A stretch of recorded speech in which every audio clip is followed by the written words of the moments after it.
Hi there and welcome to the channel, and to this another video focusing on the great books. It's more than a year since the last where I looked at Dante's The Divine Comedy, and in the meantime I must have read 50 or so more of the so-called great books, and that creates its own problem. How am I ever going to catch up? So in this video what I thought I'd do is present a batch, and what will link all of these works is they are comedies. The star turn will be Aristophanes, with support coming from Menander, Plautus, Terence, Shakespeare and Moliere. So without further ado, let's begin. So Aristophanes was born around 445 BC, and his dates overlap with those of Euripides, Sophocles, Plato and Alcibiades. And Aristophanes' principal claim to fame is he is the foremost exponent of what is known as the Greek Old Comedy.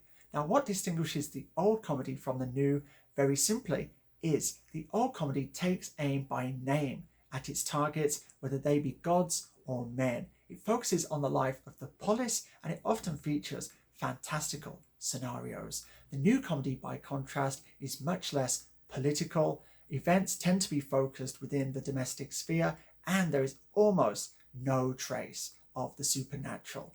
So that being said, let's talk about three of Aristophanes' plays, but before doing so, I want to give you a contemporary reference point for the kind of humour you'll find here. It is absurd humour of the kind Monty Python specialise in, particularly in their movies. There are scenes in these plays of Aristophanes that could have been taken directly from The Quest for the Holy Grail, or The Meaning of Life, or The Life of Brian. Yes, so if you enjoy the Python's work, you'll certainly enjoy Aristophanes. And I read three of his plays in this Penguin Classics edition, translated by David Barrett and with an introduction by him also. And I must praise the introduction. For anyone who is unacquainted with Aristophanes, everything is in there that you need to get you started before you tackle the plays themselves, which are Wasps, Women at the Thesmophoria and Frogs, perhaps the most famous of the ones included here.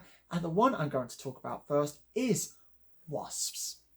Wasps is a two-act play, and it centres on the relationship between a son and his aging father. This old man has become addicted to attending the courthouse each day to perform jury service, because you get a small stipend and also the chance to have the power of life or death over the defendants, and he makes a point of always finding them guilty no matter the facts of the case. There are lots of other old men who are really into this scheme, and so they gather each day outside the house and wait for the old man to join them and walk off to the courthouse together. However, on this day, the son has had enough, and with his slaves has locked his father inside the house. Of course, the old men duly show up, and they are the titular wasps, because for some reason they all have stingers attached to their rear ends, and when the old man can't break free, they are insistent. Let him out or a battle will ensue, which it duly does. Somehow the son and the slaves manage to make the mob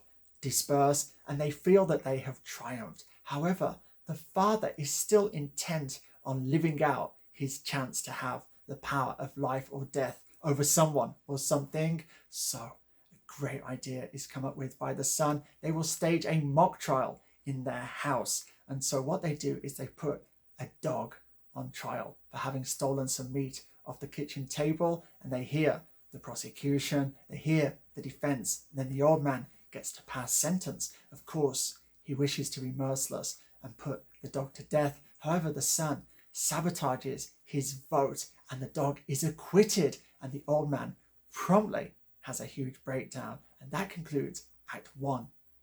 In Act 2, the son has what he thinks is a great idea. He will train his father for how to interact in polite society, and then will take him out with him partying. So they go through this ludicrous business of trying to get him to act like a gentleman, stop being so crude. So this is quite amusing. Then we flip forward to the aftermath of their evening. The old man is returning home absolutely drunk out of his mind with some young girl in tow, and we learn about all the terrible faux pas he has committed at this soiree. So yes, it's a very early comedy of manners. Not the best.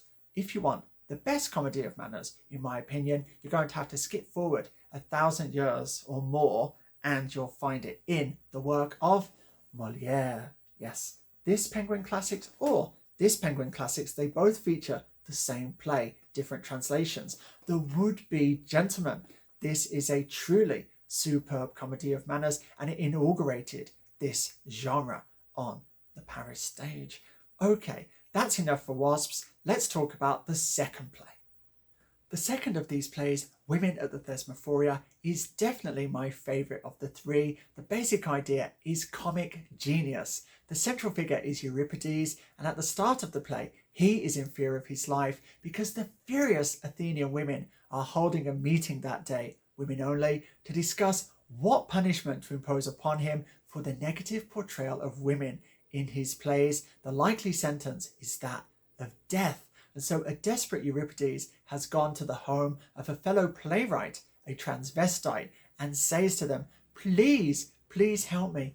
Go to this meeting, infiltrate it, and speak up in my defense. It's just possible you may save my life. The playwright responds, no way, Euripides. It's just possible you may get me killed. And so, with no one else left to turn to, Euripides enlists the help of an elderly male relative. He shaves him, gives him a wig, gives him a dress, and sends him off. To the meeting, he manages to get inside, and after listening to 2 speeches from angry women, condemning Euripides in the strongest possible terms and calling for his death, he stands up and makes a ludicrous speech in defense of Euripides. The women are understandably outraged, and just at this moment, an effeminate man arrives to tell the women he has heard in the marketplace and has it on good authority that Euripides has sent a male disguised as a woman to infiltrate their gathering. The women now turn their attention to tracking down the man in their midst, which they duly do beyond any shadow of a doubt. And at this point, the old man jumps up on the altar, grabs what he believes to be a baby from a woman in the crowd, picks up a knife and says, any closer, and I will kill this infant. A standoff ensues, but finally the old man is overpowered, tied to a plank, and a swarthy Scythian is placed to guard him. Euripides hears of the predicament that his elderly relative is in and decides to stage a rescue attempt, and he does this by dressing up as male characters from his own plays, and he stages a series of abortive rescue attempts. Firstly, he plays Menelaus to the old man's Helen, then he plays Perseus to her Andromeda, and finally he comes up with a different approach which works, and he and the old man make their escape. What a play, a riot from start to finish. I can't recommend this one highly enough. Okay, now let's talk about the final play, Frogs.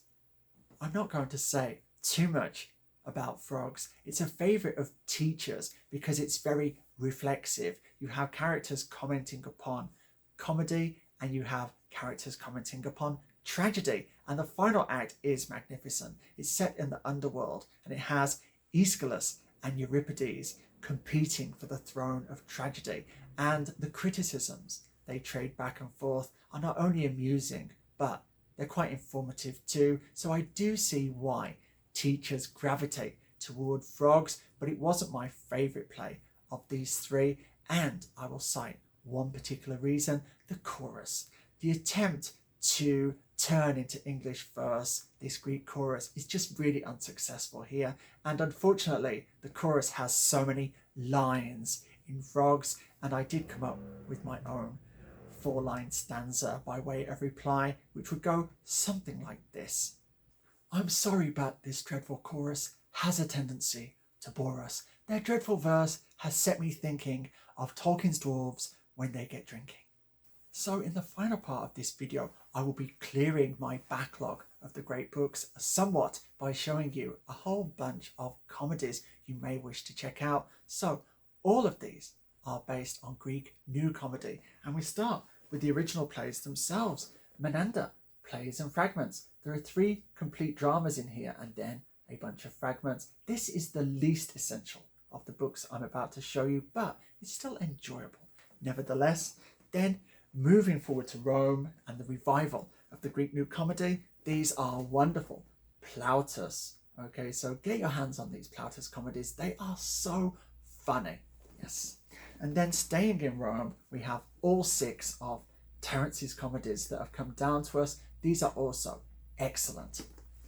And then jumping forward to the Elizabethan period, we have Shakespeare's The Comedy of Errors. This is one of only 2 of Shakespeare's plays that obeys the classical unities as laid down by Aristotle of time, place and action. And the reason for that is it's based on a play by Plautus. This is one of the funniest of Shakespeare's comedies. And then I believe these are the funniest plays that are based upon Greek New Comedy. They are the work of Moliere, the 17th century comic genius from France. There are 11 plays in here, and I'm trying to get hold of as many as I can because they are absolutely brilliant. And they're also really compact. Each play is only 60 or 70 pages, so you can just read one in what is it, sort of an hour and a half, and they're just brilliant from start to finish. And then to wrap up, yes, the Irishman, Richard Brinsley Sheridan, and he is superb as well and was deeply influenced by Moliere. So there you go. I think there are enough books there to keep you laughing until, I don't know, the summer holidays. Be that as it may, all that remains now is for me to bid you farewell in time-honoured fashion. So until the next time, be safe, be strong, nanu nanu.